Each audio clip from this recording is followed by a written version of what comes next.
আমি অনেক নার্ভাস ছিলাম, মানে ভয় পাইতাম যে কারে কি বলবো, থেকে মানে কি হয়ে যাব। এক রাতের ব্যবধানে 17 বছর বয়সী একটি মেয়ে ছেলেতে রূপান্তরিত হয়েছে। তার চেহারা, শারীরিক গঠন, কথাবার্তা ও আচার আচরণে এসেছে পরিবর্তন। প্রাথমিক পরীক্ষা নিরীক্ষা শেষে চিকিৎসকরাও ঘটনার সত্যতা নিশ্চিত করেছেন।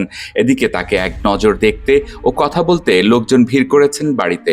বিষয়টি অলৌকিক মনে হলেও চাঞ্চল্যকর এমন ঘটনা ঘটেছে টাঙ্গাইলের ঘাটাইলে। টাঙ্গাইলের ঘাটাইল থেকে মোহাম্মদ নাজমুল ইসলামের পাঠানো তথ্যচিত্রে দেখুন বিস্তারিত। টাঙ্গাইলের ঘাটাইল উপজেলার ধলাপাড়া ইউনিয়নের অন্তর্ভুক্ত পোড়াবাসা খানমোড়া এলাকার মোহাম্মদ রফিকুল ইসলাম ও হাজরা বেগম দম্পতির সন্তান এই রুমি। এক ভাই ও দুই বোনের মধ্যে সে সবার ছোট। পড়াশোনা করেন স্থানীয় দারোগালী নগর সুন্দেল উচ্চ বিদ্যালয়ের 10ম শ্রেণীতে।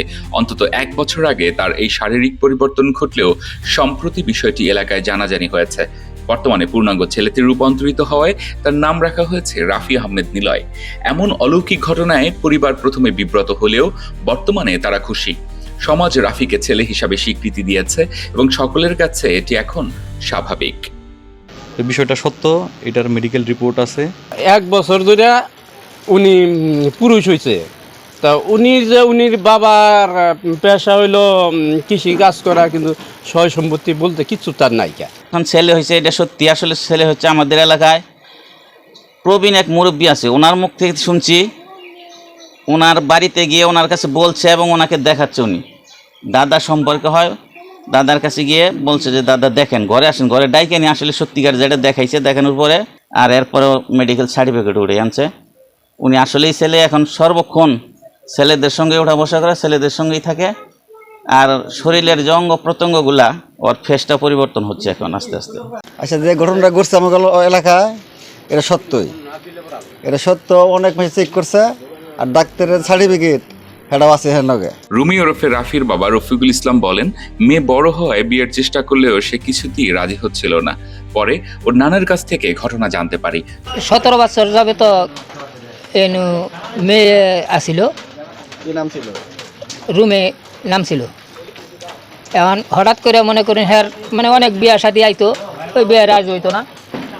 রাজি না হতে একদিন আমি হ্যার মায়েরে বললাম যে তোমার মেয়ে বিয়া শাদি রাজি হয় না, কারণ কি তুমি একটু ভালো করে জানিয়ে দাও। মায় ভালো করে শুনছে, শুনিয়া কইতাছে কি কয় আমার নানা কাছে জানাবো। ওইখানে যাইয়া হ্যাঁ নানার কাছে সব কিছু ভাঙ্গিয়া চুরে কইলো।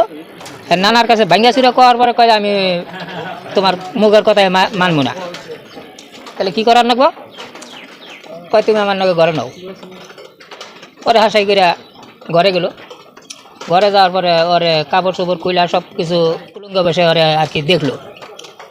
দেখা পরে আমার খবর জানিয়েছে। আমি খার মোড়ে বসে রয়েছি, খার মোড় কেন আমার খবর জানিয়েছে।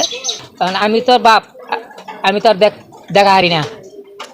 পরে আমি কইলাম যে এটা আচ্ছা ঠিক আছে, আমি এটা মেডিকেলে নিয়ে ডাক্তার দেখামো। ডাক্তার দেয়া পরে এটা আমি ট্রিটমেন্ট করে আসেন, আমি আমার বিশ্বাস হবো। পরে হাজাই করে আমি ডাক্তারের কাছে গেলাম। ডাক্তারে পরীক্ষা নিরীক্ষা করলো।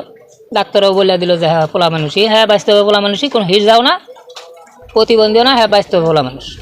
রাফির ভবিষ্যৎ পরিকল্পনা সম্পর্কে জানতে চাইলে ঢাকা প্রতিদিনকে তিনি জানান, বিয়ে করব, তারপর বাইরে চলে যাব, এরকমই একটা চিন্তা ভাবনা।